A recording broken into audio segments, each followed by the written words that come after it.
Good evening, everyone, and welcome to the 2023 NFTE's Founders Forum Pitch Competition and Showcase. We're very excited to have you here with us this evening. My name is Antonia Castro, and I am the consultant for the NFTE National Post-Secondary and Alumni Program, coming to you live from the great city of Los Angeles. I have had the privilege of being part of the NFTE family for a little over 10 years now. First, as a member of the 2013, wow, aging myself there, as a student and a member in a classroom of 2013, then as a trained NFTE educator, volunteer, and now on staff as part of the NFTE team. Over the years, I've seen firsthand how this organization can contribute to the transformation of so many young lives. As you can tell, I am very enthusiastic about what NFTE does both in and outside the classroom. And after working with these founders for over 6 months and seeing their sweat, blood, and tears, I can't wait for all of you to see what they have prepared for you tonight. And should you know that for those who couldn't make it tonight, for the virtual event to help cheer on our finalists, we will be posting this recording tomorrow on our NFTE YouTube channel. But you can always stay up to date with all the amazing work that NFTE is doing in all of our social media platforms as at NFTE and NFTE alumni. But before we go any further, I want to introduce our incredible leader, our CEO and president, Dr. JD LaRock, who can put all of this into context. JD? All right. Well, thank you so much, Tony, and thank you for your decade of involvement in the NFTE community in so many different roles. Collaborating and innovating with inspiring alumni like you is really one of my favorite parts of the job as NFTE CEO, and we're so grateful for all the energy that you bring to our work. Well, welcome founders, business advisors, and guests. And for those of you who are new to us, NFTE, the Network for Teaching Entrepreneurship, is a global educational nonprofit focused on igniting the entrepreneurial mindset in young people and setting them on their blazing paths to success. This school year, we are fueling that entrepreneurial mindset for learners all over the world, in the US, in 30 states, and through partner programs in 24 additional countries. And over the past 36 years of NFTE's existence, it's safe to say that through our programs, transformation occurs not only for our learners, but also for countless teachers, staff, volunteers, and the many individuals and companies who have supported our work for so many years. You know, one important question we regularly ask ourselves is, what's next for a NFTE learner after they complete one of our core programs? How can we continue to support our students and alumni on their entrepreneurial career and educational journeys? And so as we endeavor to build resources for the many thousands of alumni who have completed a NFTE class, we also hope to be a bridge and provide resources that our alumni can always come back to, along with referrals to like-minded partners and organizations from which they can continue to learn and grow their businesses.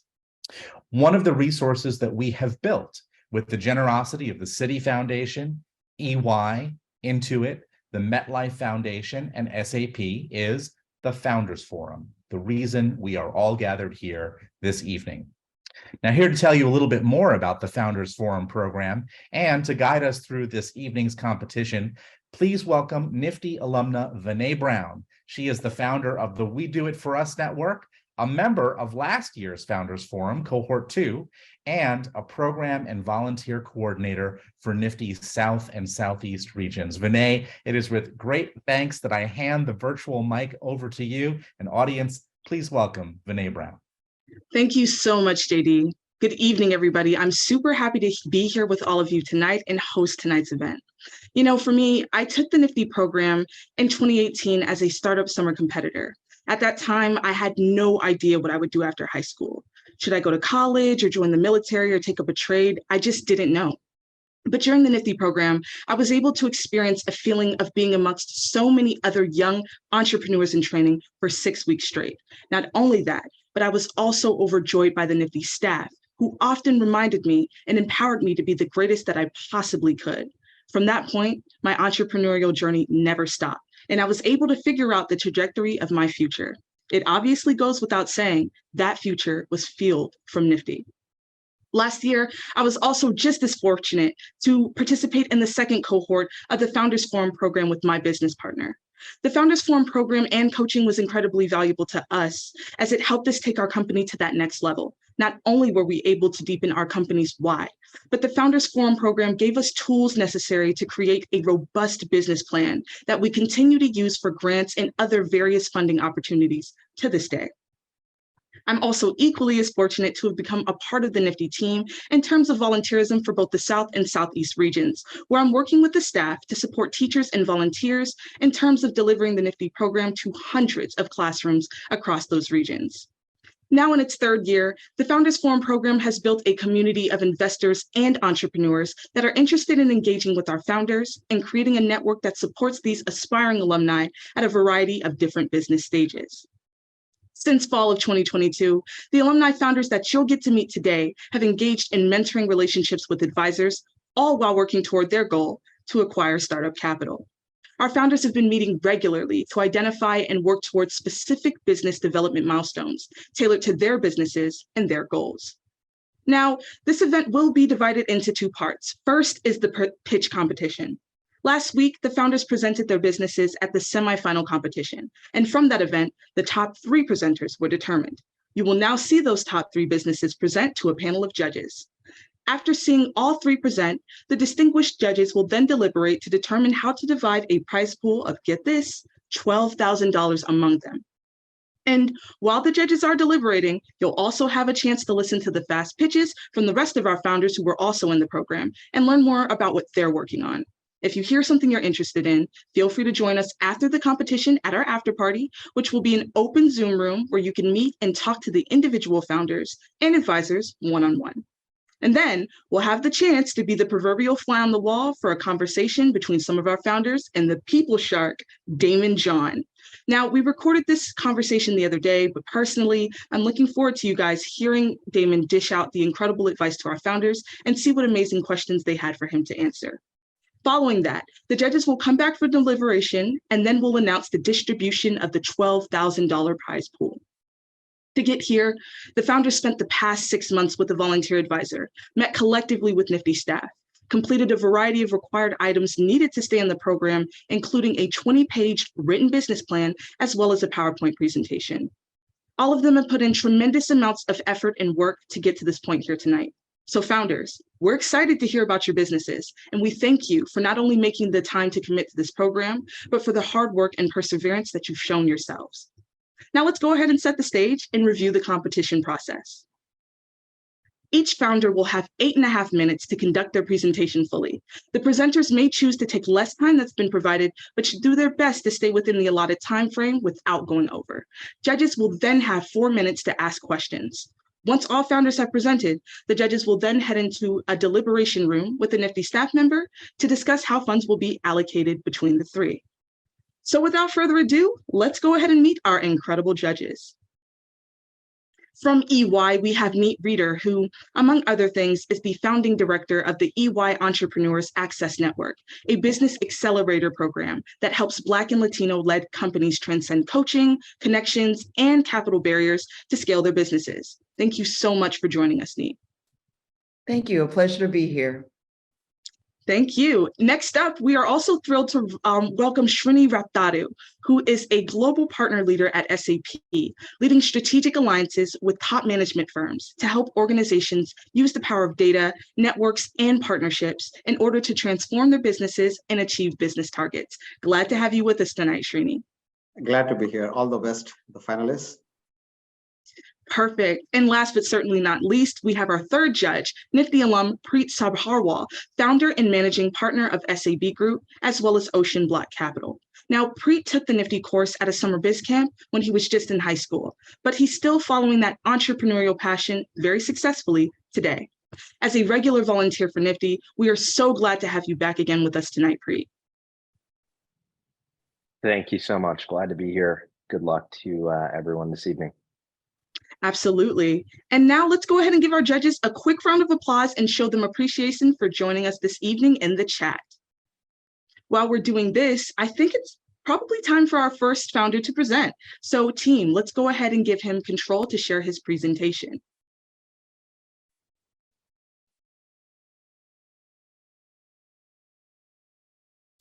Everybody, I would like to please welcome Christopher Avolio of Huldit.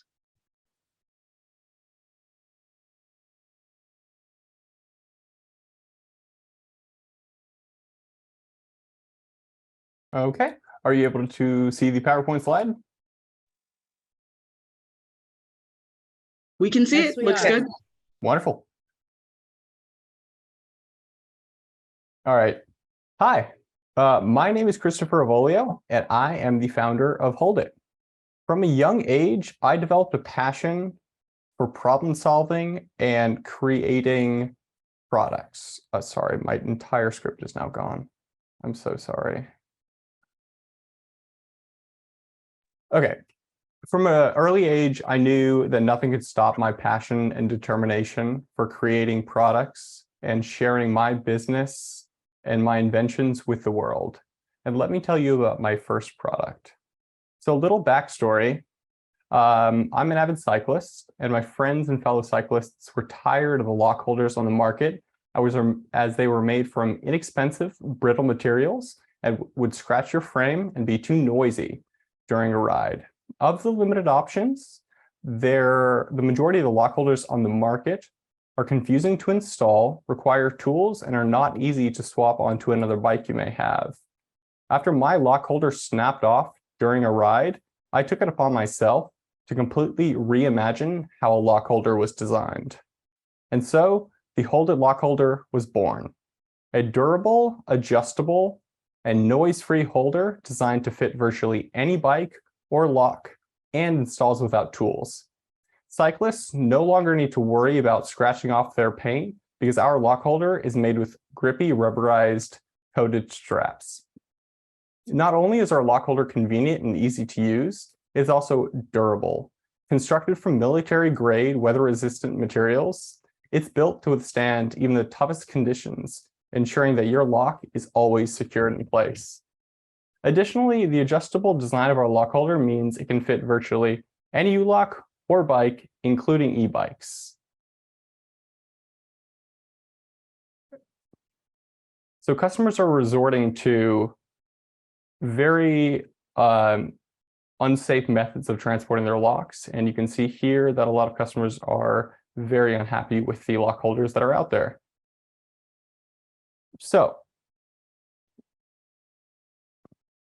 our lock holder is made from military-grade materials. This is, as I was mentioning before, it does not scratch your bike. It's very easy to install, and there's multiple mounting locations. Please excuse the technical difficulties here.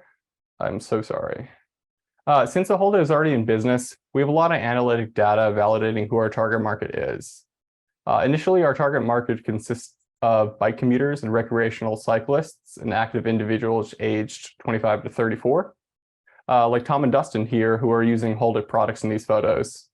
Industry reports show that many of our target market holds degrees and has a disposable income of around $1,200 per year to spend on gear and accessories. And the most important factor for purchasing gear for this target market is quality and durability. There's a huge growing market opportunity for the outdoor industry with an $862 billion spending annually and a projected annual growth rate of around 19%. So how do we plan on reaching our target market? Well, we have, and let me tell you what works. So Huldit has demonstrated excellent SEO performance, which has resulted in high visibility and great organic traffic to our website. We also have found affiliate marketing with a review of our product has been very effective with one article generating $24,000 in revenue. Initially, we targeted the most densely populated cities and found that our Google shopping campaigns were most effective with around a 9% conversion rate. Although we have evidence supporting that our marketing is effective, I haven't been able to advertise much recently because all of my funds have been reinvested back into the business to purchase inventory. So let's look at the competition. While there are a few other lock holders in the market, our patented design offers a myriad of unique benefits the others can't. The OopsMark lock holder, the fourth one in this column, is not adjustable or weatherproof and made from leather and only works with that seat shown in this photo. The Kryptonite and the other competitors shown here are widely criticized for their lock holders coming loose while riding and their lack of durability. In addition, almost all of these lock holders are only compatible with the locks produced from their respective manufacturers. In contrast, the Huldit lock holder features a secure, adjustable cinching strap that ensures your lock holder stays placed even on the bumpiest of rides. And with the rise of e-bikes and new frame designs, there's a need for a lock holder that's able to accommodate these styles of bikes. And we delivered on that. And let me show you what our customers think. So we have multiple articles written about the advantages of our lock holder and a plethora of reviews. We have over 500 five-star reviews. We're also rated as a top product selling on REI's site and in store, and also on Amazon's, we're rated Amazon's Choice and Etsy's Pick. We have multiple articles written about the advantages of our holder and a bunch of different articles on Reddit from our happy customers recommending our product. Also, Kryptonite, one of the most popular lock brands, showcased Huldit on their Instagram and reached out to me to mention that they actually recommend our product to some of their customers. Apparently, the head of sales at Kryptonite has been using my product for years and absolutely loves it. So let me tell you about our team. So our team consists of myself, Christopher Avolio, and Michaela Pate, our accomplished sales and customer support associate. I have a decade of experience with sales, customer acquisition, and design. I also have a background in prototyping, CAD design, IP, entity creation, product management, material sourcing, and marketing. With my experience running this business completely alone up until recently, I've learned what it takes to build a profitable business, and I'm dedicated to introducing additional products to the market. So let's look at our cost structure. So we have multiple revenue streams, but we're going to go over our D2C here. So our holder retails at $28. Our COGS are around $8, and our monthly break even is $27. And here's the description of some of our fixed and variable expenses, and also our margins. We have had improved margins every year, and that is showcased here. So last year, our revenue was around 120,000, but we had many lost sales due to lack of inventory. Amazon is one of our largest selling platforms for us, and we only had enough stock for around a couple months. We weren't in the best position, however, financially in terms of our cost of manufacturing, but we have just cut that in half, and we are in a much better position now. So we are projecting around 220,000.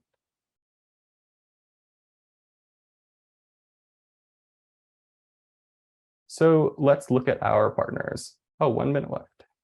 So I've been so grateful to be able to create such strong relationships with extremely successful, like-minded individuals, like Rich, James, and Lou Jaffe. James has been extremely helpful, as well as Rich and as well as Lou Jaffe, which are all extremely successful individuals. And I'm going to move past that here. So we have our milestones, which are improve the margins, which we have already done, and start to market again and optimize the proven platforms. With the funding here, I really hope to be able to do that and finalize a deal with KHS, which is a large distributor. Everything is almost finalized, just a few details that we need to iron out. So our customers love our product and they want more from us.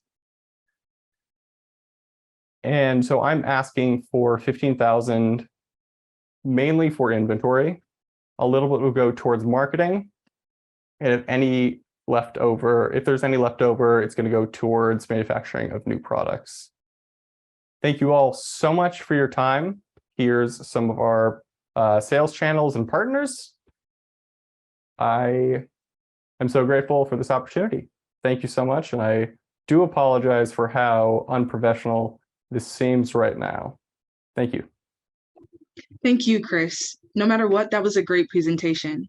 Now for our judges, please feel free to unmute yourselves as you have 4 minutes to ask any questions. Chris, absolutely a brilliant presentation. I understand, you don't have the script, but I think it's a pretty amazing presentation. I think I got the point. I have a couple of questions. And in fact, I'm going to buy one this weekend, just so you know, I'm impressed with this product. Thank you. So do you have a existing patent on this product? Yes, sir.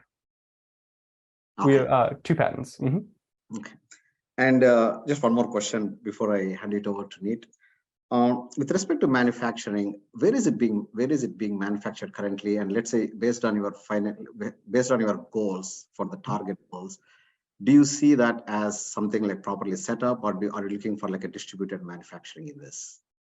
So the connection was a little bit choppy there, but so everything is manufactured in the US, or everything has been traditionally manufactured in the US until very recently.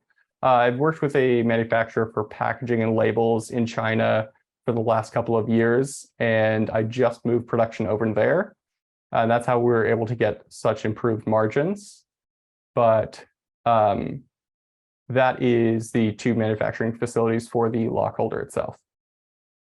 There may have been another question, but I couldn't quite hear that. I'm sorry. No, the other question is around, so as part of this manufacturing, I know you have a specific target of number of items you want to produce. So the idea is as part of that, how well are you aligned with the manufacturing team to meet your goals? How well am I aligned with the manufacturing team to meet my... for example, if you want 2,000 units, let's say you get a bulk order of 5,000 units, how are you aligned with them that they're going to are they ready to bring it to the market immediately, or that kind of a thing? Oh, so if you're talking about the distribution or any of our other retailers, Yeah. They all are selling our product, and the distribution center at KHS is ready to. We already have general liability insurance with them, and I'm already getting updates on essentially how the product is doing in the stores, but it's not actually released yet. So it's simply just shipping them the inventory, but everything is set aside from that. Thank you. Absolutely. Thank you. Hi, Chris, this is Neat. I want to say, Hello. never apologize when you're doing a presentation, because you know it, you live it, you love it, you breathe it, you drink it. You did great. So never ever, you don't need the script. It happens for a reason. Thank you. Wonderful job. So you mentioned, I read your materials earlier, and it said that you are currently producing in California, but printing in China. So you're stating now all of your things are being done in China? So as of very recently, we just got a shipment in from China. So I do still have some inventory set aside that is produced in USA, and that's being shipped directly to REI, because I have previously stated that all the products were made in the USA, but it's as simple as just talking with them and telling them now the product is made in China, and that has already been discussed, and that's okay. It's just updating them, but that's the clarification around there. It's just coming into a little bit of a transition period here. Okay, and you also mentioned in your materials that your product is more environmentally friendly than the other competition who's using plastics and other things. Do you think with you now doing it in China, will that affect any of your sustainability messaging that you are going to be doing here now that you're doing it abroad? And also, how do you think that'll affect your sales? Because some people do the purchasing because it says made in USA. There's a whole marketing stream around. You even said that you marketed that it was made in the USA. Are you going to be using your marketing dollars to somehow refigure this type of marketing approach? And how do you think that'll affect your sustainability? Absolutely. So when working with different manufacturers overseas, there are different requirements like blue sign requirements and other certifications for these manufacturers. And you're able to actually, with those certifications, they do meet some of the strictest requirements, which REI is one of the highest promoters of the having materials that are actually eco-sustainable. Oh, and sorry, I just saw a big stop show up. I don't know if I can mention the last question. I'm sorry. That's okay. I apologize. You guys aren't giving us enough time to ask questions. Thank you all so much, and I like thank you for this opportunity. I appreciate you all being here. Thank you. Well, as a bike rider, I like your product. So I'm a mountain biker, so I'm going to be watching. That's awesome. Well, thank you. Thank you both. And thank you, judges, for your questions. Can we give another round of applause in the chat for Chris and Huldit? So now, judges, you can take this time to write down any notes and scores in your judges rubric. And Chris, you can go ahead and turn over control to our next set of presenters. Absolutely. Thank you. Thank you. Okay, with that being said, we are getting ready for our second presentation. We'll give the judges just a few more moments.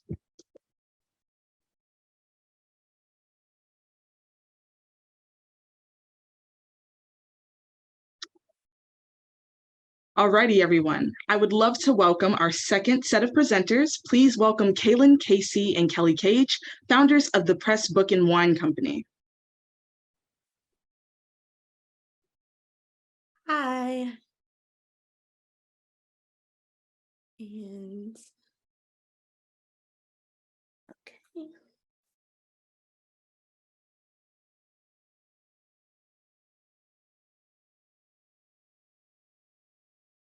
All right. Can everybody see? Am I good to go? You're good. We can see. All right, awesome. Okay, so before we begin, I just wanted to ask a few questions of you guys. And that is, what was your earliest dream and where did it come from? As kids, we dream of millions of things, our future careers, fantasies, adventures, nightmares even. But as to where those dreams actually come from, there are a few popular origin points. Movies and folklore are two, and then also imagination or even cautionary tales. What do all of these have in common? They're stories. And stories are a breeding ground for dreams, which brings us to a dream of our own, press. Press was born from hours in bookstores reading the stories of dreamers. And since writers create the stories that inspire each of us to dream, we created Press, a workspace that satisfies the core needs of writers and creatives by customizing the cafe environment to their specific needs. Press offers dedicated workspaces at any hour of the day and all the services required to turn any dream into a reality. So why Press? Well, when people ask us this, the answer is actually a triple entendre. Firstly, for the printing press, an invention that changed the world by bringing literacy to the masses. Secondly, for the French press, a feature in all of our cafe offerings. And finally, for the definition. To press is to apply pressure, to continue in a dedicated action, and to move in a specific direction. Ultimately, that's what we want for every writer, dreamer, and creative, to press. Press on, press forward. Our mission is threefold: to empower our community, inspire creativity, and create sustainable partnerships within our industry. We're dreaming of a better world, and we're building a sustainable value chain to make that happen. Our road to press is a phased approach. And it starts with phase one, which kicked off in February of this year with our pop-up cafe events. You can see the picture there. And customers were able here to learn about our vision, sample our cafe offerings, and participate in some grassroots market research. In phase 2, which is scheduled for launch this September, we will have our book pairing subscription service, which will be sold via our online store. These 2 phases will secure us the necessary funding to reach phase 3 by next year, the launch of our full service cafe and workspace. And in our final phase, we will solidify our connection to creatives by offering publishing and editorial services. Our team has nearly 40 years of work experience combined in diverse sectors, including education, technology, and government. And we've also received training from the Specialty Coffee Association. Each of us is familiar with the limitations of existing cafes and workspaces, and we are confident that we can provide sustainable solutions to these problems. But again, why press? We've traveled all over the world to visit cafes for research. And when you visit any of these, you'll notice 3 key problems: crowds, concentration, and closing. Most of these cafes are teeny and overcrowded. They have limited hours and lack spaces where people can truly concentrate on their work. Writers and creatives need spaces where they can focus on their work and finish the task no matter the hour. And Press is that place. We offer a full service cafe and extended hour co-working spaces, and we really want to revolutionize the way you experience cafes. By separating the 2 spaces, customers can continue to gather socially in our full service cafe, while writers can have the separate time needed to work in our extended co-working space. So our solution. Press will cater to writers and creatives from start to finish in the process in 4 key waves: our cafe, workspace, publishing services, and our store. Our target market includes writers, creatives, authors, readers, commuters, and remote workers. And we believe that the DC metro area is the perfect area to begin serving in this market. Why? Because we are our target market. We have all worked as writers, remote workers, or have been commuters at some point and lived in this area for our entire lives. It is home to several commuter communities that have experienced a surge in remote workers post-pandemic. The 4 areas of our target market within the Washington, D.C. metropolitan area are encapsulated in the industry tiles presented on the graph. Remote professionals crossing into multiple industry. Our full market research report is available upon request.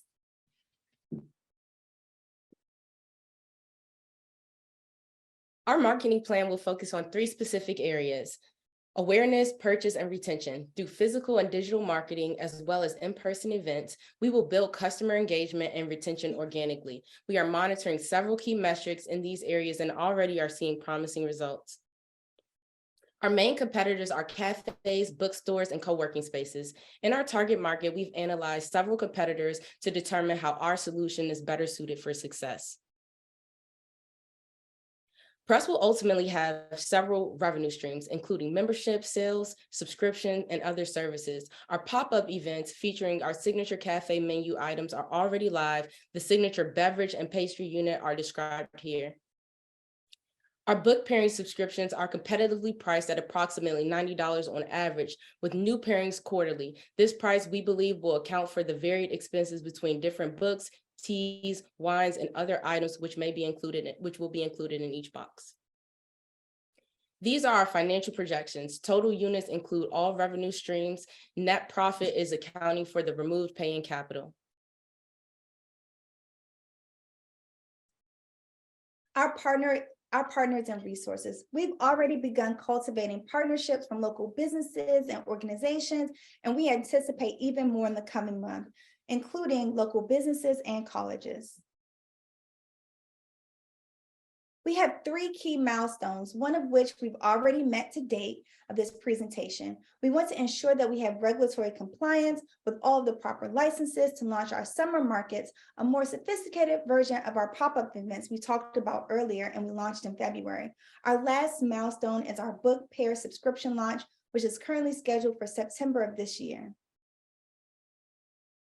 Press will require several technological tools to operate at full capacity, including software, point-of-service systems, in-house machinery, such as mechanical grinders and filtration systems. We also anticipate several equipment-related expenses, including coffee brewing equipment, safety equipment, furniture, and serviceware. Our startup expenditures include licensing and organizational fees, supplies for our pop-up events, training, and research costs. We anticipate receiving 30% of our funding directly from founders and the remaining amounts from grants and financing.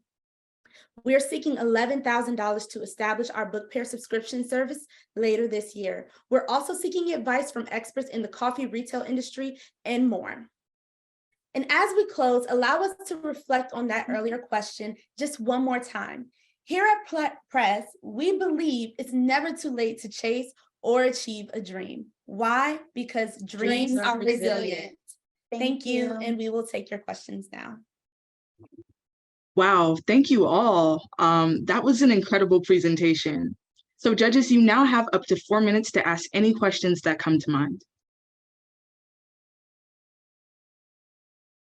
I was going to let Preet go first since we kind of bum rushed last time. So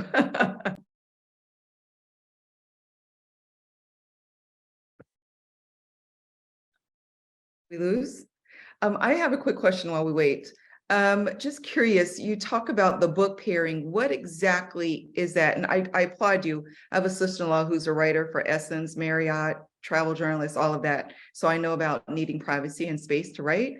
So can you tell me more about the book pairing? What exactly is that?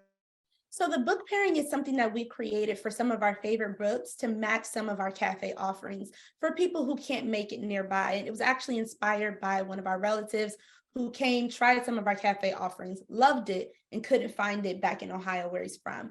And so we figure we can give you guys the experience of Press without actually being able to come physically visit us by giving us one of the teas that we feature or one of the wines that we'll serve and a book that goes along with it. So you will be shipping that, so you basically can have a virtual cafe if it's marketed properly. Yes. Okay. Hi, good, great work and very impressive presentation. What are your space requirements on the retail side? So we're looking at about 5,000 square feet for our first location. We want to use that location. So throughout this year, we'll be using market research and customer interviews with the iCourse program sponsored by NSF to try to get an understanding of how much space is actually needed. And we want to also have like phone booth quiet spaces. So we're looking at a 5,000 square feet specifically for the co-working space, but we also want to use this market research to assess the demand and to see what the customer, like how often they would use it. So that's where we're going to kind of integrate that scheduling, maintenance, and kind of just to see how often it's used and what the capacity will be. Okay. And sorry. Yeah, no, it definitely does. Great answer. I see that there are 3 of you. Can we better understand the relationship amongst the 3 founders and how you typically work together, just the work relationship, the balance, the dynamic amongst the 3 founders? Absolutely. So we're actually sisters. These are my 2 older sisters, and we have been writing and reading together our entire lives. So we wanted to create an experience that was similar to what we used to experience when we were kids, going to bookstores like Borders, and we would spend hours in there just reading. And I actually work professionally as a writer now. So I write videos teaching kids about history. And I think that a lot of our collective experiences just working together and experiencing this problem ourselves. Kailyn has a PhD, so she has also been writing and experienced this problem separately. And we decided to come together to do this idea because professionally, we were all experiencing the same type of problem, and we didn't see a viable solution in the market. Love it. Amazing. Good luck to you all. Thank you. Great job. I know we have only a few seconds left, so I just want to say great presentation, and I love the idea. I'm just waiting for the when you're ready to bring in wine into this pairing. So good luck. Yes, that's coming with the cafe offerings. Absolutely. Thank you. Thank you. I see they said we have one more room for more questions. I just want to ask, you mentioned publishing. Does that mean that you're providing a space where you will publish writers? Yes. Or- So yeah. So ultimately, and I can actually go back to our phase slide so you guys can see it. But yeah, so that's kind of coming down later down the line. We don't anticipate doing that for a few years, but we absolutely want to be able to support writers from start to finish. So from dream to actually writing to publishing, we want to be able to support them all the way through. Alrighty, thank you so much for that wonderful presentation again. Judges, thank you for your questions and comments. Can we give another round of applause in the chat for Press Book and Wine Company? Now, judges, please use this time to write down your notes and scores on the judges rubric. And press team, could you stop sharing so we can give control to our final presenter? We'll go ahead and give a few moments for our judges to finish their notes.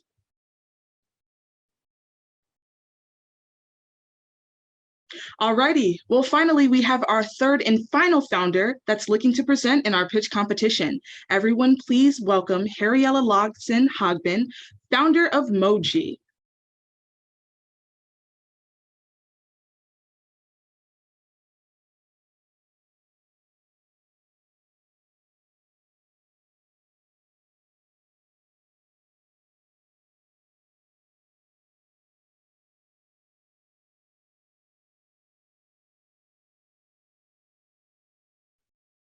Hi, everyone. My name is Hariella Lawson, and I am the founder of Mö'dji.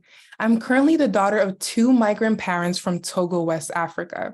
And like many migrants today, making the decision to move to an entirely new country is far from easy. I present to you Mö'dji, a media company that focuses on distributing original content based on the true stories of migrants today. This is where the journey is made known.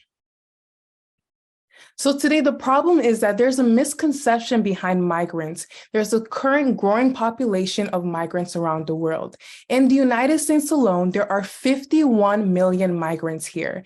And with the non-migrants that are here, citizens, there are so many things that are being spoken about migrants, and we don't know the difference between what is fact and what is fake. And then there's also a lack of qualitative data. So we have the numbers, we have the statistics, but where are the stories? And this is where Mö'dji, my media company, comes in play, to bring forth those stories, to bring forth those narratives, to connect to those numbers. So Mö'dji means abroad from my tribal language spoken in Togo, West Africa. And what we realize with migrants today is that there are many patterns and trends and why they are on the move. So our stories, our media content will be organized by 5 thematic areas. You have career search, you have young adult life, love, generational dream, and then you have the culture shift. Today, it is 2023, and currently we see what's going on between Ukraine and Russia. There are so many refugees who are coming into the United States, and they're facing a culture shift, but where are their stories? Through our products here, we have the subscription video on demand model, where we'll be able to show forth thrilling, innovative videos, content media based on the stories of these migrants. And then we have the online course for our visual learners, people who are interested in digital education. And then we also have our social media platforms where we can get into creative content, so also showcase these stories. So the United Nations Sustainable Development Goals, we believe that Mö'dji will be a global asset, promoting goal number 3, which is good health and well-being, goal 4, quality education, and goal 8, decent work and economic growth around the world. So our target market, in the industry of subscription video on demand and digital education industry, we have about 262 billion market size and then 40 million prospects. Our consumers are ages 18 through 65, individuals who are part of HR departments, cultural organizations, and academic boards. We believe we use Mö'dji as a resource. So our marketing plan, we are focusing between awareness and purchase, and we'll be purchasing social media ads that will push forth our call to action videos or content on our social media platforms, also providing testimonial videos. We gain to do social media campaign videos and also collaborate with partners, so influencers who might be aligned with the mission of Mö'dji as maybe an immigrant, a migrant, a refugee, or someone who's well connected to the community like I am. My parents are migrants. And we hope to upscale our following as well and also have a 50% product purchase referral rate. So our competitive and industry landscape. First up here, we have the NWE, who is on Instagram, and what they do is that they highlight in short videos the Afro-diasporic culture worldwide. And then we have Taunt TV, who has a membership platform, and they do written journalism accounts on the multicultural diaspora. And then we also have the Motherland series, which is French spoken, but they do showcase stories on the African heritage. So the team, I have myself, Hariella Lawson-Hogban. I merged together my passion for videography and storytelling and international relations as I am a graduate of Washington, D.C.'s American University, and I'm currently an employee at the International Rescue Committee in Operations. And then we have Whitney Susu, who is our business advisor, and Andrea, who's been helping us on ways to market as an advisor. So our cost structure, as we are starting out, we are primarily focusing on our online course for our digital learners, our visual learners who want to know more about the migrant community or migrants themselves who are interested. So our selling price is at $150 with a monthly break even of 3 units utilizing our platform, Kajabi. The social media monetization, like any thriving social media accounts, you are going to find ways to have monetization. But we want to highlight our role ad insertion. This is an opportunity for business owners to insert their business into our videos so that it can bring forth awareness while also another stream of revenue for us. Our financial projections. So as I mentioned before, we are focusing on the online platform as we're starting out in July. So the reason why we have a gap between now in July is because we're actually in the process of collecting these stories, collecting and documenting individuals who consider themselves migrants so that we are able to be prepared for our launch in July to push out content. So from July to June for our first year, it's a total of 318 units, a gross profit of $47,000 and our net profit of about $43,000. The funding that it is needed. We need it for our database development service. So in phase 2 of our year, we hope to launch our subscription model. On a monthly basis, there will be new videos, documentary style, content style. All of these will be able to launch on our platform, but we need the database development service. Why? Because as we're uploading on our cloud, our 4K quality videos, we can't have our users have any glitches. We want to be able to have multiple users on the site and also opportunities to translate the language. And then, of course, as mentioned before, our marketing.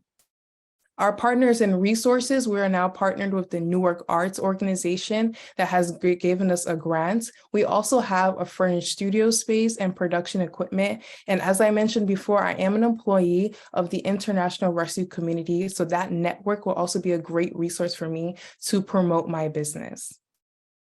Milestones. So month 3, we want to kick off with having about 500 followers across our platforms. We want to plan 2 of our campaign videos.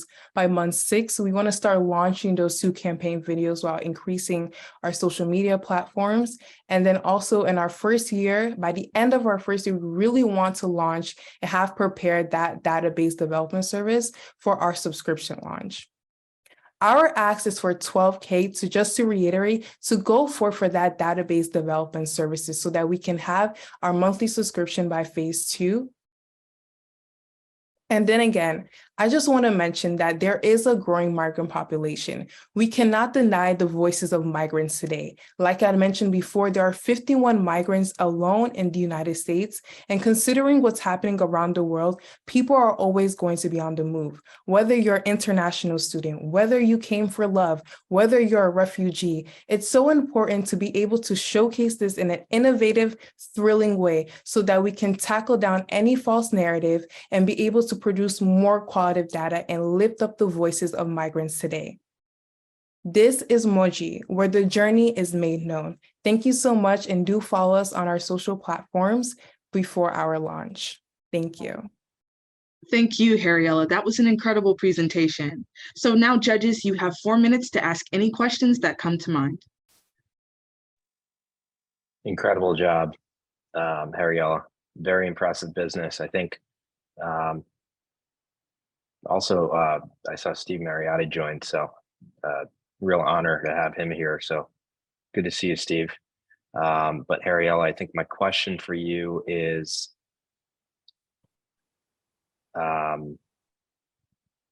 in terms of expanding this, what is the focus in terms of regionally, nationally, internationally? Is there any specific territory that you're focused on specifically, and at what stage or juncture of their business or whatever word they'd like to spread? Do you latch on and market your business to them? At what point does that happen? Yes, so of course, this would be an international business as it would affect the stories of migrants all around the world. So I believe what you're asking for is what will we look like in our future? What we hope to be able to touch upon globally. We'll be able to have our stories translated in other languages as well. That's why it's really important to be able to have a database that's ready for that. Starting out, we are starting with the online course platform. And then as we're progressing, we do want to have a subscription model. And then eventually we do want to be able to collaborate with other major platforms to expand our territory in the upcoming years. Hi, lovely presentation. Well done. Just curious. So you are you're proposing a new streaming platform to educate others, or for people to share their story, or are your subscribers both?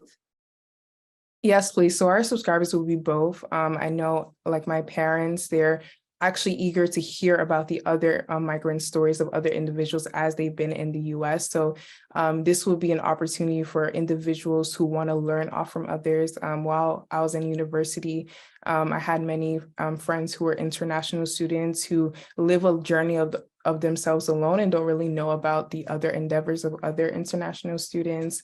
Or it might be, as we're in a world where there's a growing migrant population, you're currently in your new workspace and you have now a new colleague who just came from, let's say, South Africa, and you have you don't know anything about, and that this will be an opportunity through an innovative, thrilling media content style for you to learn more. So this will eventually be a streaming platform, but for starting up, we are starting off with an online course.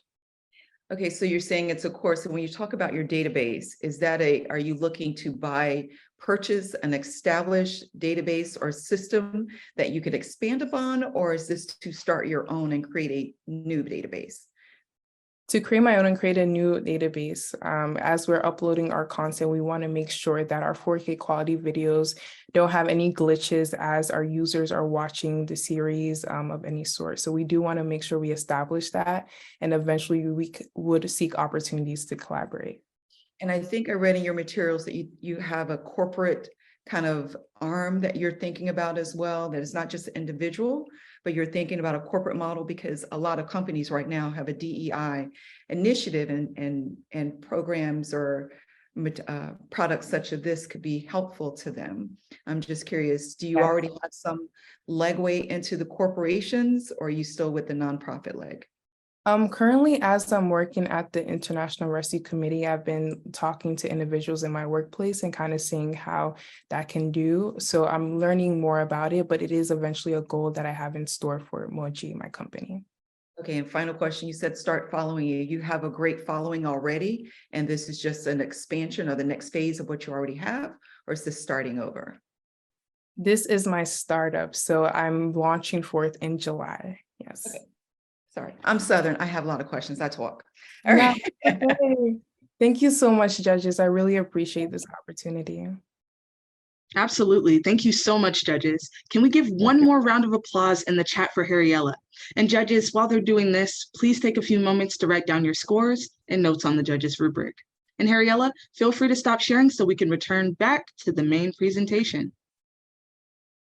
Now, audience, while the judges are making their final notes, I want to remind everyone that in just a few moments, you'll hear from the rest of our founders during our fast pitch round.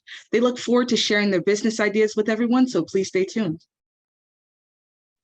Okay, judges, you now have the tough task of allocating that pool of $12,000 to our founders. Your decisions are going to be based off of the information that was just presented. However, we want to remind you all that you can also utilize their more detailed documents that were sent to you ahead of time so that you can make an informed decision. At this time, judges, we ask you to leave the Zoom room with Paul and go to the other link we've just given you. Thank you so much, and we'll see you soon. Now, while our judges are in deliberations, it's time to hear from the rest of our founders so we could learn more about their cool business ideas. That means it's time for our 1-minute fast pitch round. The pitches will give you an opportunity to hear from all of our founders before meeting them at our after party immediately following the conclusion of this webinar. So, without further ado, let's play the video.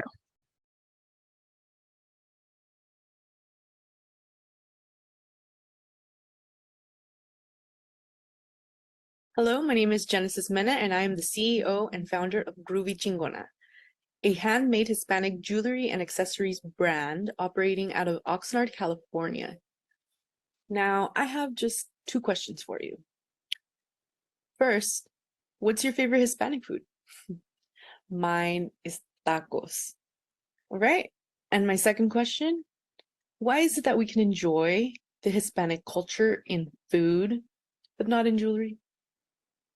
Well, I'm here to change that with Groovy Chingona, here to empower, employ, and appeal to the Hispanic community and culture.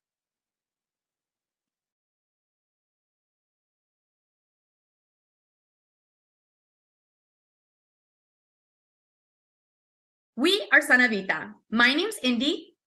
And my name is Yanisa, and we are from the Southeast. Despite our different backgrounds, our passion for Sana Vita comes from how we both understand the importance of healthy eating. Did you know most food services source their food produce through farms that are states away? However, via pesticides, turning of the soil, and transportation, most restaurants suffer from low quality produce.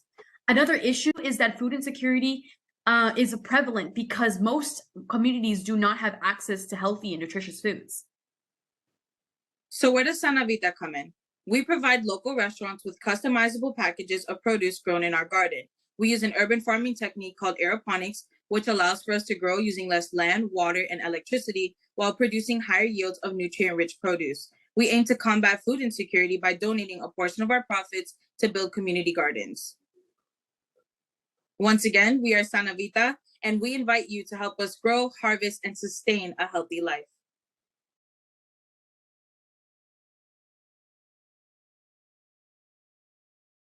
Hi from Florida. My name is James Murray, and I'm the CEO and founder of Garden Helper. It's help. Did you know that 2,300 children go missing every day in the United States alone? Now imagine if we had a product that could help to mitigate this problem. That's where the Garden Helper comes in. Through our innovative wristbands, worn by both the parent and child. Once the child has wandered 15 feet away from the parent, the child's wristband and parent's wristband will both receive a vibration. This will help to alert the parent once their child has gone too far away and that they have to go retrieve their child before they become lost. This means Garden Helper is a preventative method, helping to prevent future instances of one's child becoming lost. Thank you for joining us today. I help join the movement.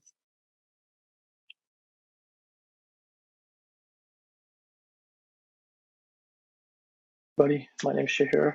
I'm the founder and creator of Pillars. Pillars is just a faith-aligned household management system for Muslim families. The central foundations of Pillars is basically the 5 pillars of Islam: is fasting during the month of Ramadan, having a strong faith, giving in charity, doing your 5 daily prayers, and making a pilgrimage once in your lifetime. Now, basically, with that being in mind, this is our obligations as a Muslim. And I'm not the only Muslim that has to go through this. There's millions of Muslim families that have problems with family synchronization, connecting with one another within the family, culture differences, and basically coming to America and this is what my day-to-day looks like on a daily basis. As you can see, I have a long list of things to do for my family, and it's very hard 135 times a day, hence creating Pillars, a household management system that it will help some families. Stay connected with me on LinkedIn to see how I'm building out this platform in public. And yeah, thank you so much.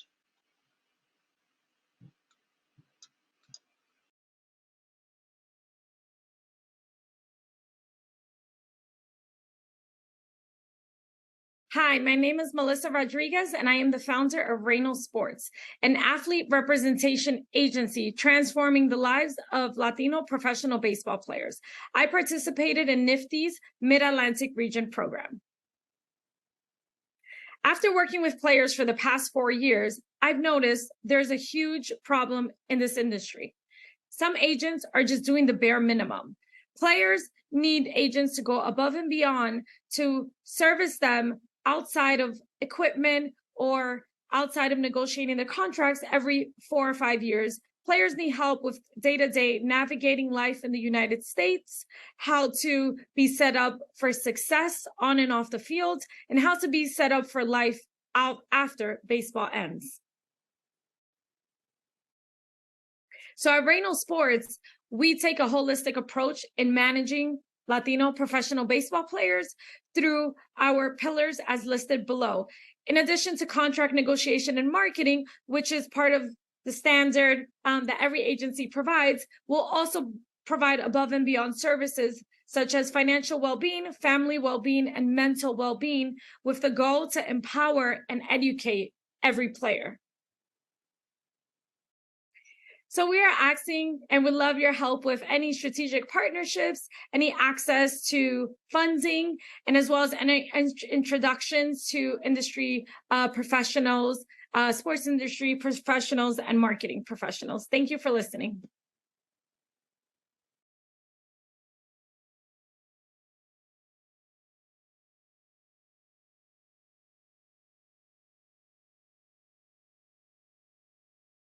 Hi, my name is Gianna Smith, and I'm a NFTE alum from the West Region, as well as the founder of MetLife Society Studios. As a small clothing brand owner, I often find myself visiting the fashion district in downtown LA. As I walk the main streets, I've seen how most custom screen printing shops have customers standing in line outside their doorway, where they set out a table for you to place your order. When I look inside, I can see blanket apparel being displayed along the walls, stacks of boxes around the floor, and busy staff members throughout the shop. Once I got the opportunity to ask if they were hiring, some were quick to say no, while others wanted at least a few years of experience. On the way back home, I thought to myself, what if there was a shop that gave you an opportunity to gain experience? Why aren't there more local shops that provide educational resources for creatives and entrepreneurs? How can we build a welcoming community within our print shop? I created MetLife Society Studios to provide a place where entrepreneurs and creatives can come to learn, network, and grow. You can follow us on Instagram at MadAtelier with 3 A's in Mad as the countdown to launch begins.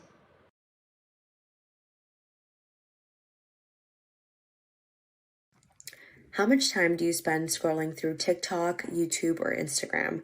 Whether it's a product and influencers recommending for the very first time or even teaching you a new dance, their videos are honestly so creative, which is why brands are leveraging creators more and more in 2023 by spending up to $6.16 billion in partnerships alone. But there's a problem. Currently, the racial pay gap for influencers of color is 29%, and as our platforms grow into full-time jobs, they need representation with their best interests in mind, which is where we come in. Introducing Voz Clara, a Afro-Mexicana-owned influencer and digital marketing agency focused on elevating POC brands and influencers online. For the brands, we take the stress off by providing influencer management, brand partnerships, and digital ads management. For the influencers, we take care of their brand deals and help to negotiate the best possible rate. Our focus is to continue creating more paid opportunities for people of color with our ever-growing digital economy. Will you be a part of this movement? Thank you for listening.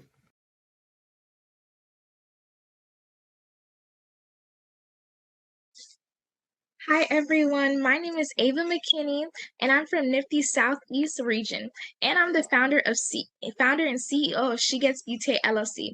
She Gets Beauty LLC is a mobile beauty business that aids with self-care and beauty services. In our society, 85% of women suffer from low self-esteem, and I'm here to change that. We help prioritize self-care, de-stressing, and building self-esteem. I want everyone to take a step back and put their self first. We offer the services of eyelash extensions, facials, and beauty products, and I'm a licensed esthetician.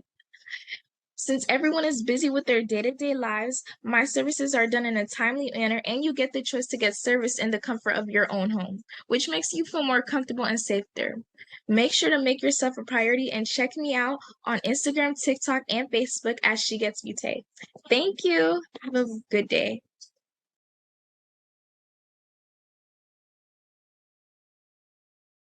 Hi, my name is Whitney, and I'm from the New York region of NFTE. I attended NFTE Best Camp in 2017, and after that summer, my friend and I came together with one purpose: to plan parties. So we quickly learned that for many people, planning an event can be such a hassle. Only a few can handle the stress of keeping track of deliveries, setups, entertainment during a push for time. This is where we identified a need in the party scene. The business we operate today now brings fulfillment and relaxation efficiently to event planners and venue owners. Our business makes hosting an event hassle-free with our pre-made party packages to fit many occasions. Lane Solutions is your one-stop shop that can deliver your event furniture, private entertainment services, advertisement prints, hookah, and more. Book a consultation today to inquire about our pre-made packages for your next event. Simply click the link in our bio on our Instagram at Lane Solutions, or check out our website for booking instructions at www.lanesolutions.com. Thank you.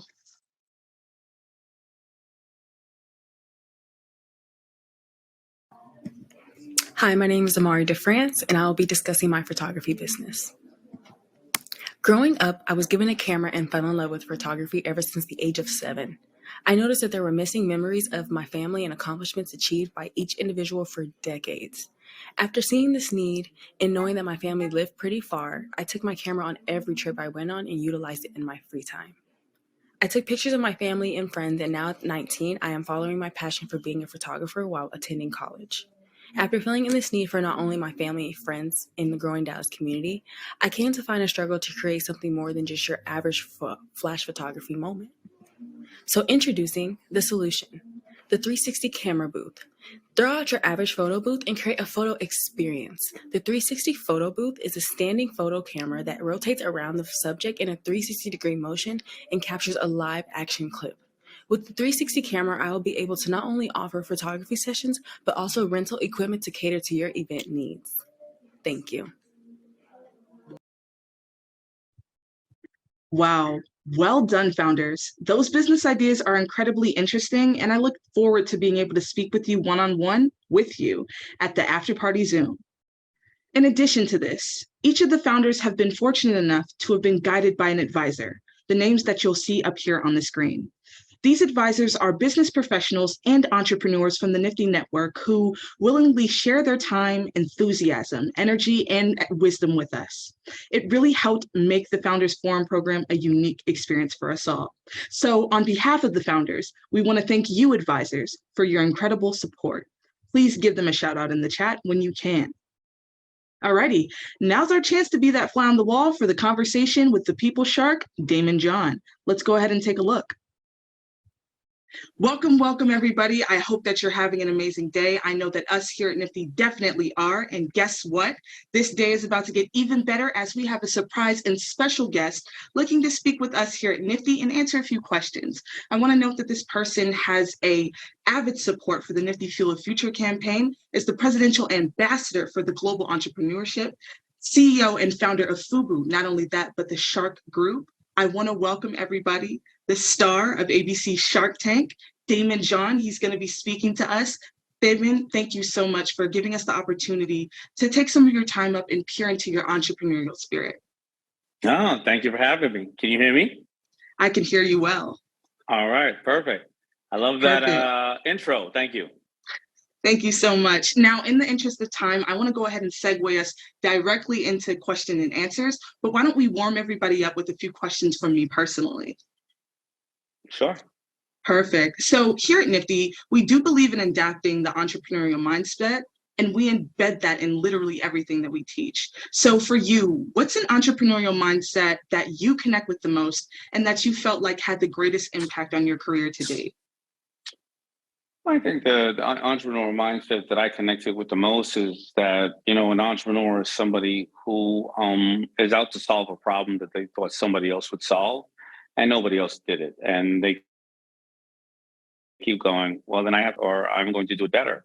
And, you know, they are people who are, they take affordable steps. They don't try to build Rome. And every day they are of service. They're of service to their customers, to their staff, to everybody, because they wake up with this concept of how can I be of service and better to those, and they get a great joy. You know, all entrepreneurs are not going to get an A on their report card, but if they're doing something they're absolutely obsessed with, there's going to be a lot more reward, and they're going to stay and work at it longer, which at the end of the day ends up helping you become or increase your chances of success.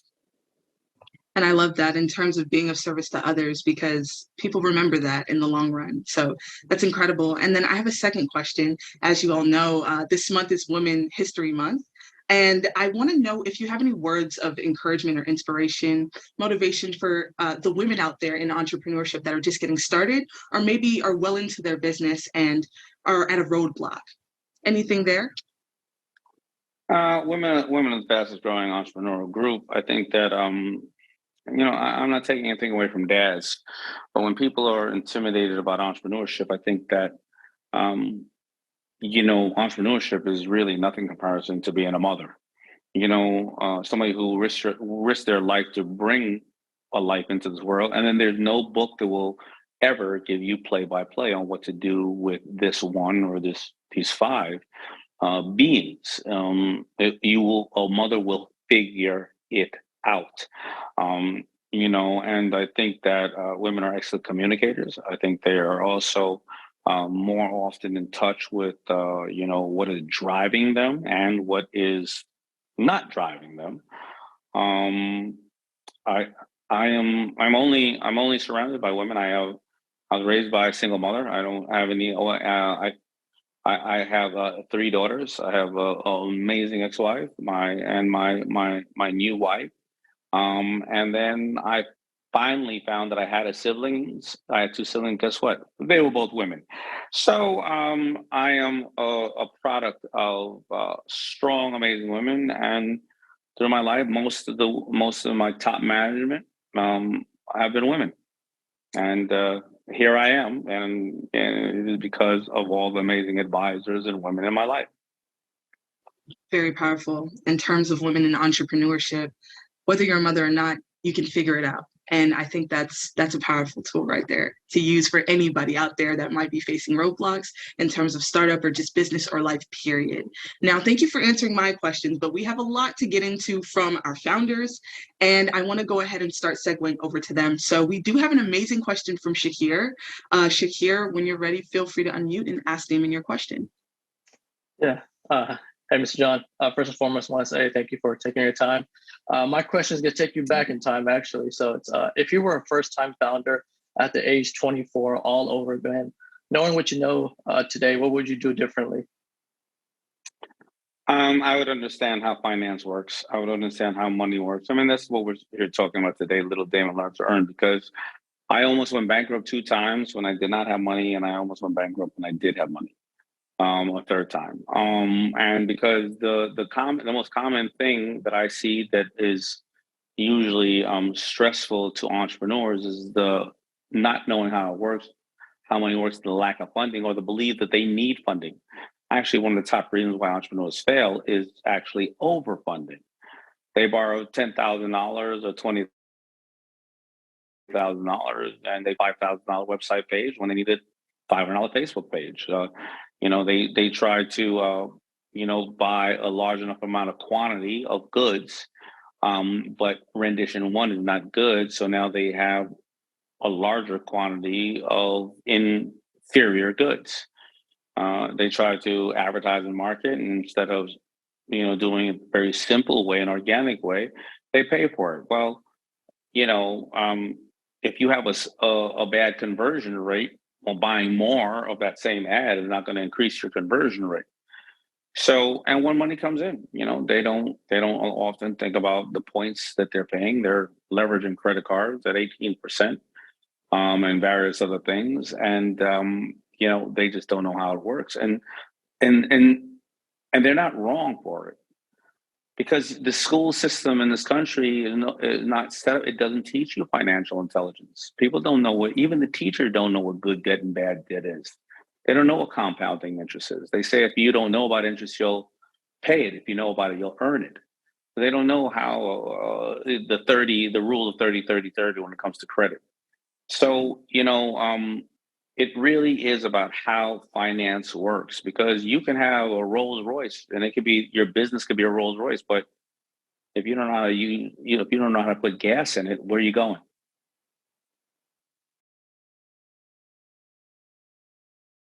Thank you so much for that answer.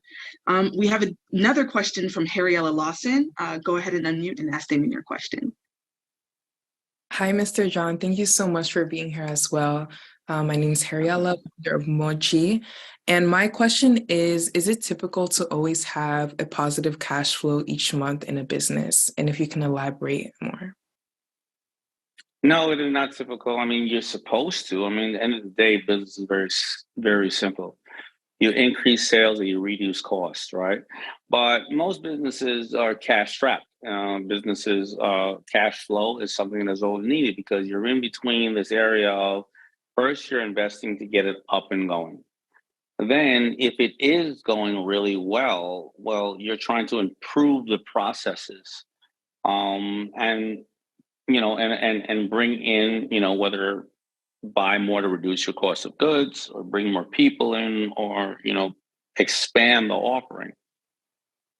So businesses often are cash strapped, but we're fortunate enough today where technology allows you to reach the world with the palm of your hand, and allows people to pay in advance, have subscription models, and so it all goes back to the exact reason you started a business. Is your community strong enough? Did you build a big enough community that you add value to and they trust you? They know that you're going to deliver, or they want to see you win. They know that what they get from you is superior to others, or connecting the dots, and they're part of a community. And the more you build in community, then you start to alter how much you need capital, because you're able to market things to that community, bring other people in. So when you think about cash or capital, you have to think about OPM, and a lot of people, all go up. The OPM is other people's money. No, OPM is other people's mind power, manpower, manufacturing, marketing, mentors, mistakes. Try to find other ways. If you want an advertising campaign and you don't have enough money for an advertising campaign, then maybe you do a collaboration with somebody that's hitting your audience, but they're not selling the same exact thing.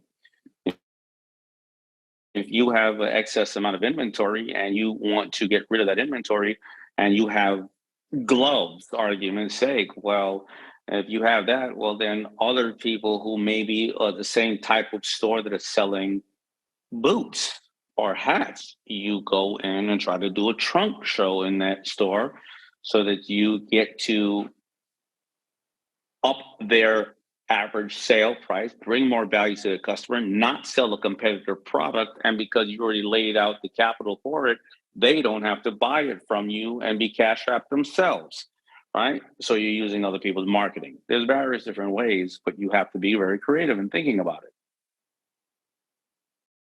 Thank you so much. You're welcome. Thank you. This next question is from Whitney M. Whitney, feel free to ask your question.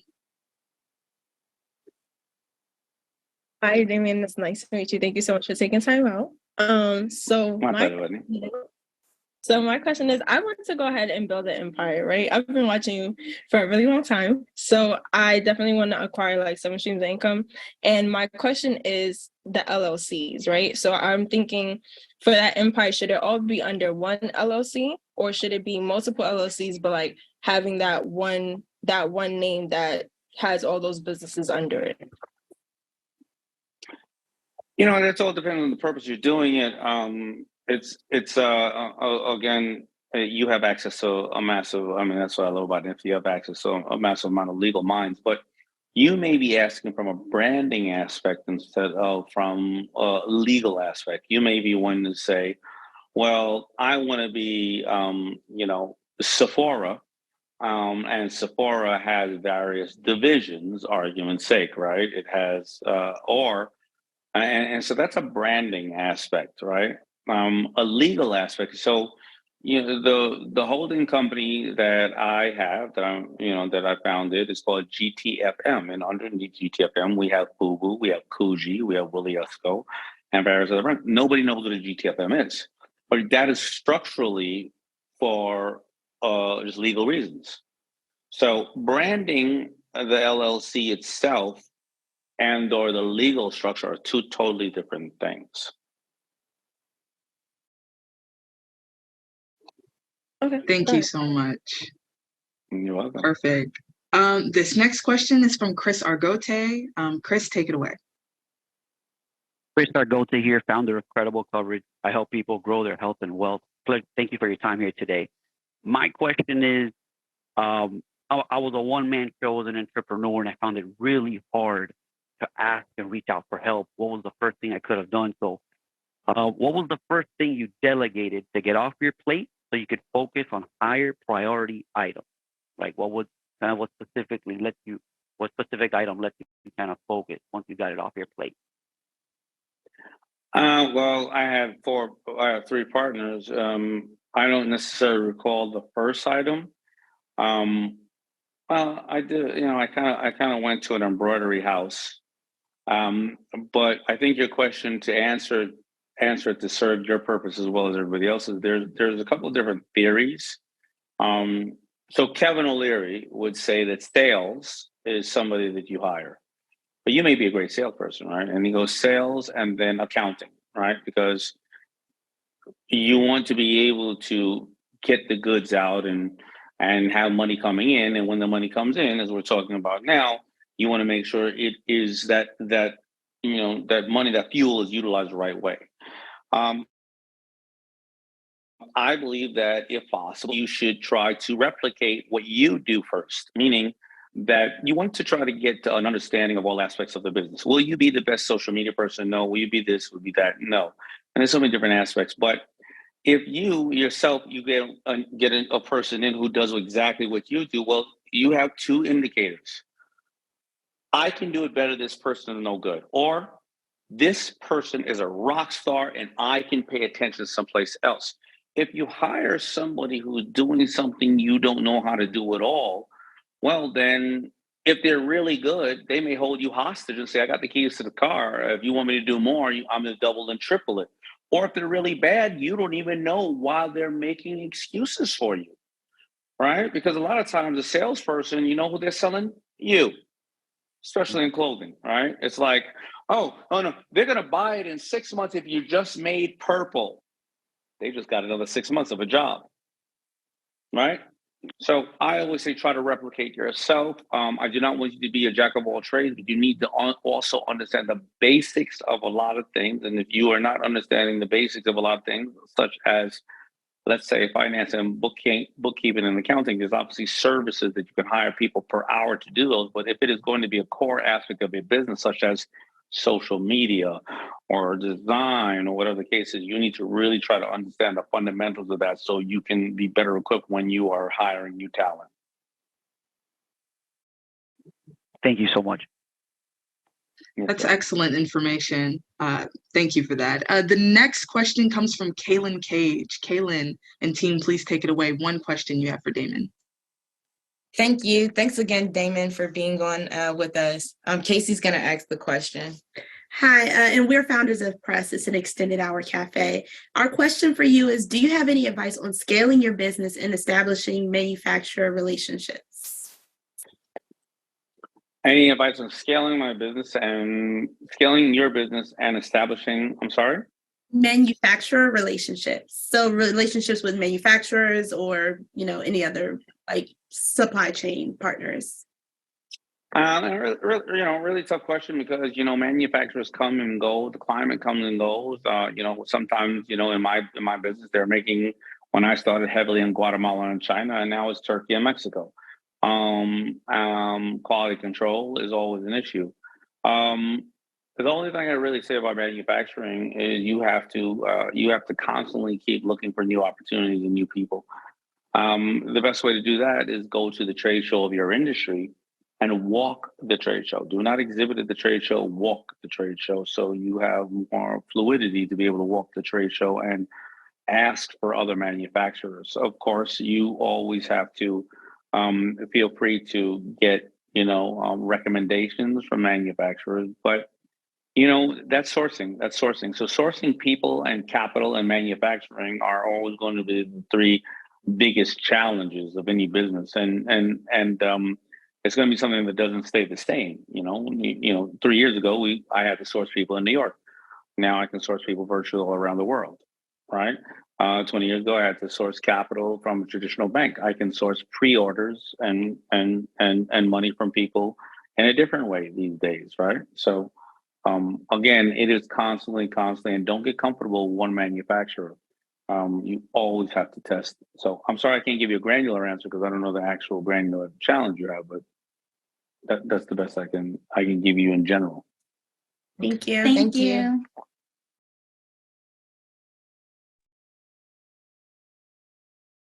Wasn't that awesome? That was great. Great work. My name is Arnie Abram, and I'm the senior manager. And I'm the senior manager here at NFTE's National Post-Secondary and Alumni Programs. I can't express how grateful we are to Damon John and his team at the Shark Group for making that happen. Unfortunately, due to time constraints, we cannot show Mr. John's video in its entirety, though we are planning to share the video for viewing at a later time. Now, allow me to take a few moments to thank a number of very important organizations. While we thanked a lot of important people, I would like to thank the presenting sponsors of this event, who are the Citi Foundation, EY, Intuit, the MetLife Foundation, and SAP for their dedication and devotion to NFTE's mission, both through financial support of opportunities like these and through the many hundreds of hours volunteered by their staff.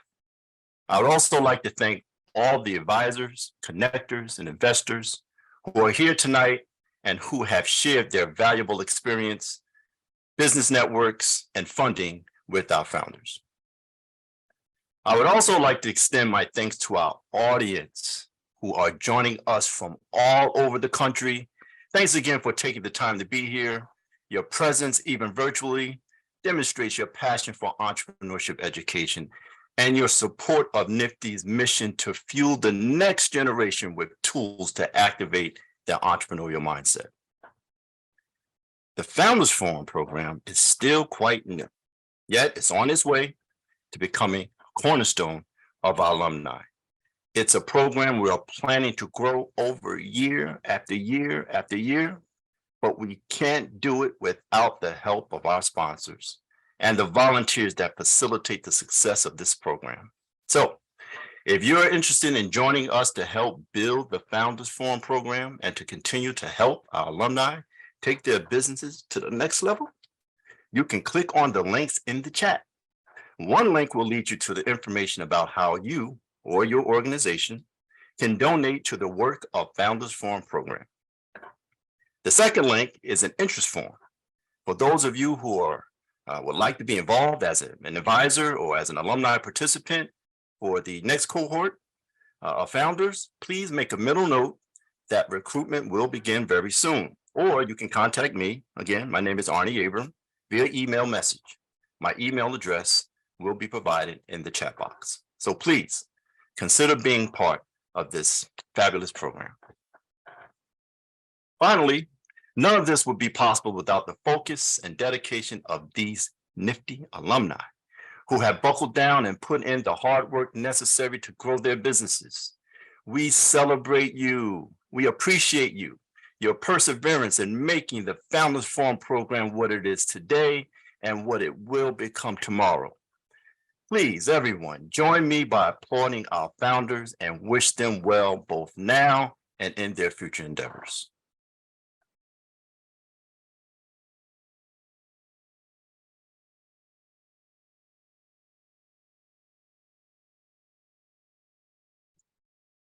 Thank you, Arnie. What an exciting event it's been so far. My name is Kenny Turner, the Director of National Post-Secondary and Alumni Programming here at NFTE. This year's Founders Forum cohort has been nothing short of amazing, and it's been a privilege to work with all of the founders for the past 6 months. The one thing that drives us here at NFTE is educating all learners about the entrepreneurial mindset. An entrepreneurial mindset is a set of skills that enable people to identify and make the most of opportunities, overcome and learn from setbacks, and succeed in a variety of settings. NFTE looks to incorporate the entrepreneurial mindset in all that we do. While all of our founders did an amazing job during this year's Founders Forum cohort, we challenged our founders on a weekly basis to have perfect attendance, attend weekly check-ins with their advisors, meet deadlines as needed, and so much more.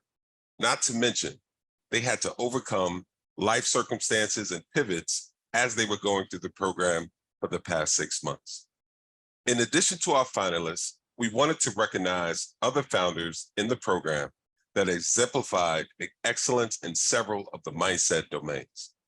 Each participant that will be recognized in just a moment will receive an additional $200 in recognition for their outstanding work during the Founders Forum program, Cohort 3. Without further ado, we'd like to award our first recipients of the Entrepreneurial Mindset Awards here at the Founders Forum program. Our first Mindset Award is for opportunity recognition, and it goes to James Murray, founder of Guardian Helper. Can we give James a round of applause and show him some love in the chat? Our second Mindset Award is for being comfortable with risk. And this award goes to Genesis Mena, founder of Groovy Chicona. Can we give Genesis some love in the chat? Our third Mindset Award is for flexibility and adaptability. And this award goes to none other than Shahir Ali, founder of Pillar 5. Our fourth Mindset Award is for initiative and self-reliance. And this award goes to Melissa Rodriguez, founder of Reno Sports. And finally, for our final Mindset Award is for communication and collaboration. And this award goes to Andy Gracia and Yanni Ruiz, founder of Sana Vida. Please give them a round of applause. Congratulations to all of our awardees. Please show them some love to our founders in the chat.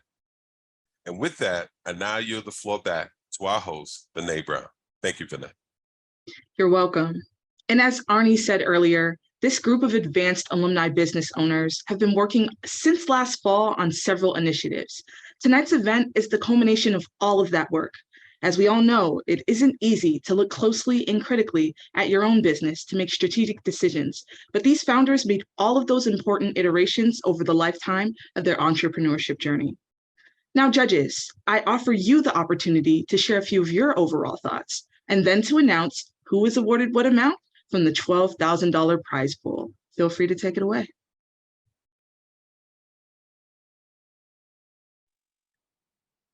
Thank you. I don't see my camera on, so hang on one second. I can see you. Okay. Perfect. Hi, everyone.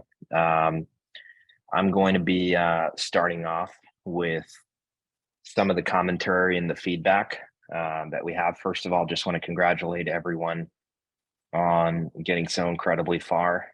I think that, we're super impressed with all three presentations. We're super impressed with your businesses. And, one of the lines that or the quotes that I really, live by, and I think you're going to hear a lot of feedback today, but one of the things that I really live by is if opportunity doesn't knock, you have to build your own door. And that is what being an entrepreneur is about. And you guys are really doing that. So very, very impressive today. Starting off with feedback for Chris and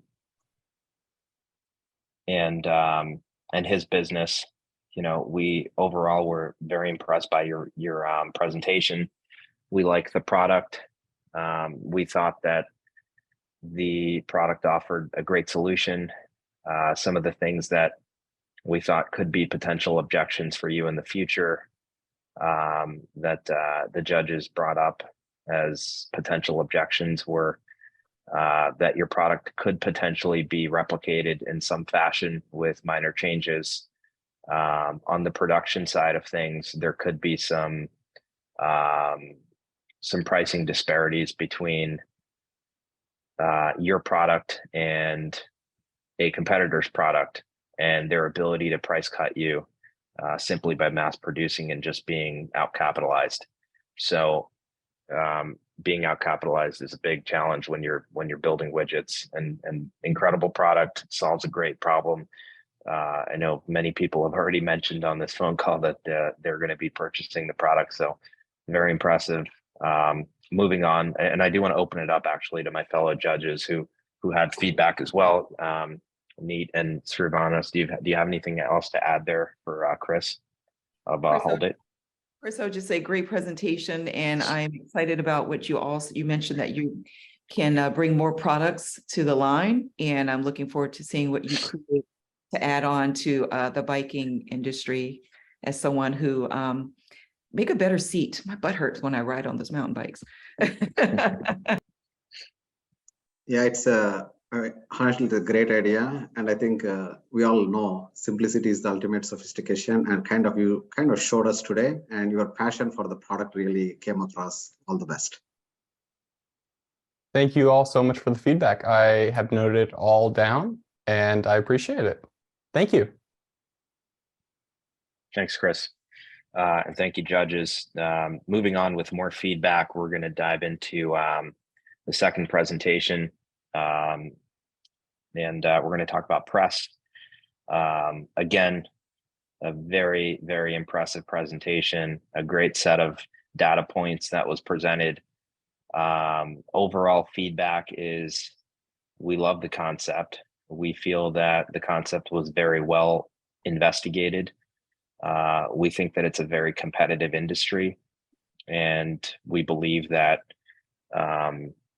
there probably is more competitors in each of the categories and the verticals that there's focus on, whether it be coffee or it be wine or it be co-working spaces or it be some of the other revenue verticals that was mentioned. They're all equally very, very competitive. It's a very substantial sized market. And, we believe that it's probably one of the lower margin businesses that's going to be out there due to the incredible competition. So that is not to tell you not to pursue it, because you're going to hear these stories, and you are going to pursue it anyway, and you're going to have a lot of fun and learn a lot, and you're going to make lots of money. But we thought it was an incredible business, and that's some of my feedback and the group's feedback. But again, I'm going to pass it over to Neat and Srivanas and see if you have any other feedback to add for press today. No, that was a great summary, just to find that focus and go with it. I'm excited to see what you guys do and to receive a pairing for my subscription. Absolutely. I second that. I don't have anything additional to add, except that I'm really looking forward to joining you guys when you open it.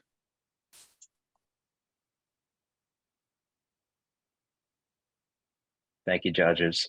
We're going to move on to our final presentation. Mö'dji, another very well thought out business, a great presentation. I think that what we saw in common with all three presenters today were just the orator skills that came forth today were a massive part of the success that I think we're seeing, and how far you've made it.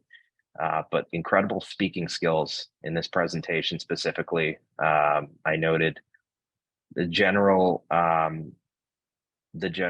picture around the idea is we feel that it is a massive problem that is being solved here, and that is exciting. And my personal viewpoint is, if you can take a problem and you can attach it to an individual with passion, then you can create a really, really great solution. And that solution can be monetized. And that's what business is. So you've certainly identified a problem. You certainly have the passion. You've got the narrative here to be able to solve it and attach some dollars and cents to the service line. The feedback that we have for you here is, we think that you might want to be more specialized. We think you might want to be more specific in terms of who is it in this very, very substantially sized market that you are actually going to be focused on. Who are you going to be able to derive and generate fees from, right? And this is a fee generation business. You know, we think, and I think specifically, that specialization is going to be absolutely key here. Building a niche for yourself is going to be key here. Really finding your place where you're the expert in the market, and you can demand the attention that you deserve, is going to be such an incredible part of the success story here. Not be a generalist, but be a specialist, because the specialists are always going to be the ones who don't audition, and the generalists, unfortunately, will continue auditioning for their entire careers, and you don't want to be that. And you think back to the cardiologist who does that really, really specific procedure that nobody else knows how to do, and he does it, and they call him at 2 o'clock in the morning, and he says, maybe I'll come, maybe I won't. And he's got an incredible demand of power around him or her. So it's great to have such an in-depth level of understanding, and be able to directly impact in a positive way your community. I think the passion is going to take you so far in life. So I love the business personally. I think you've got your hands on a marketing agency personally, that's going to affect a population of people that really need it. So good luck to you. I'm going to open it up to my fellow judges, and would love to hear what they have to say. That was a great summary. Thank you. Yep. Great summary. No additional comments. Amazing. So we are going to dive in, and I have been appointed as the individual that would deliver the results here. So as I said, we had an extensive conversation, and we started top to bottom in understanding not just the psychology of the business concept, but the founders behind the business concept. And a true entrepreneur, I think, is certainly going to dream big, but they're also going to do big. And that is the hard part in the business side of things, is who is going to get out there, take this capital, and go and deploy it to do something. And that is the deliberation that we took on. And that is the deliberation that we recently had. So I want to start again to just say thank you to everybody. Congratulations on making it so far. As part of our deliberation, one of the things that we did not take into account was how far along an individual business was. So I just want to notate that fact. If a business was existing, if a business has sales, if a business didn't have sales, was not a part of the consideration. What was a part of the consideration were really three major major things, right? And the first thing is, what exactly is the business concept, and what kind of problems is it solving? Because as you solve problems, you create revenue and success, right? The second thing is the financial aspect of it. How well was that understood and explained? And one of the other major pieces of the puzzle, I think that's become pretty evident, is the ability to sell with your speaking skills. So we took those things into account and much more. With that being said, I know that you're eager. I want to congratulate the company who we have recognized as third place. Mö'dji, we are going to award you third place here and $1,500 prize for your business. And we congratulate you and we wish you the best in moving this to the next step. Moving on to second place, I want to go ahead and congratulate, again, on behalf of the judges, Preth, on your incredible commitment to such an incredibly expansive business. We wish you the best and hope that the next steps will continue to allow you to formalize the business and, of course, the relationship. And last but not least, I think you know who is next, but we're going to congratulate Chris and Huldit. And the first place winner, Huldit, will be receiving a $7,000 prize today, in recognizing not only the plan, but also what I think the judges saw as a very simple cause and effect, a very simple problem that was solved, a single widget, a single vertical of revenue, and a very well thought out strategy in terms of how to not only be able to solve a problem, but also expand margins at the same time. So we thought that was very well thought out, and the presentation was well done. So once again, I'm just going to go ahead and repeat. Mö'dji, congratulations, $1,500. Press, congratulations, $3,500. And Huldit, congratulations on $7,000. And incredible job to all of you, and incredible job to NFTE for creating the platform, upholding it, and allowing the alumni, because I think so many times people go through a certain program and then that's it. And for NFTE, I feel like that you really go through the program once you're an alumni because of all of the opportunities that flow your way. So, you know, glad to share that title with you all, and congratulations, and looking forward to seeing you on CNBC very soon. Thank you, Pri. Thank you to all of our judges for giving your time and such careful consideration to our founders. Let's give our judges a round of applause, because that wasn't easy. Let's give them a round of applause. Thank you so much.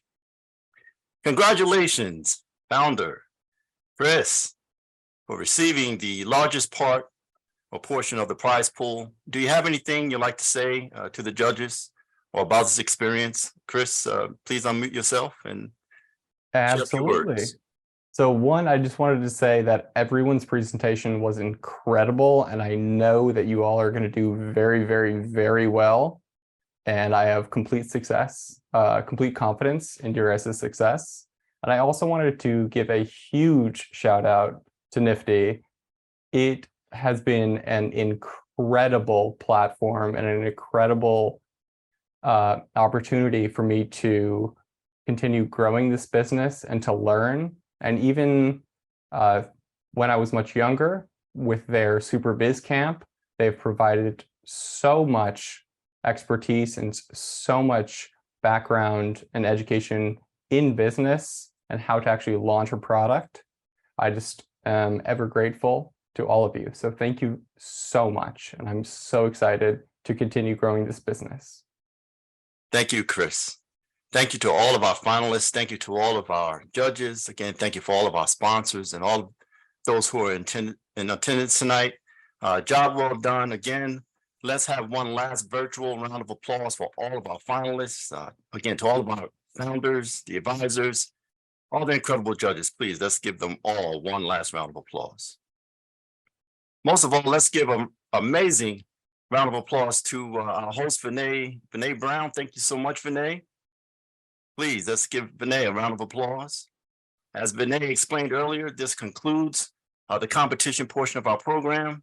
If you would like to continue the conversation or to meet our founders and some of our advisors one-on-one, please copy the link you see in the chat and save it so you can join us in our after party for as long as you would like. Again, thank you everyone for joining us tonight. This concludes the 2022 to 2023 Founders Forum Program Final Pitch Competition. Thank you very much. Enjoy.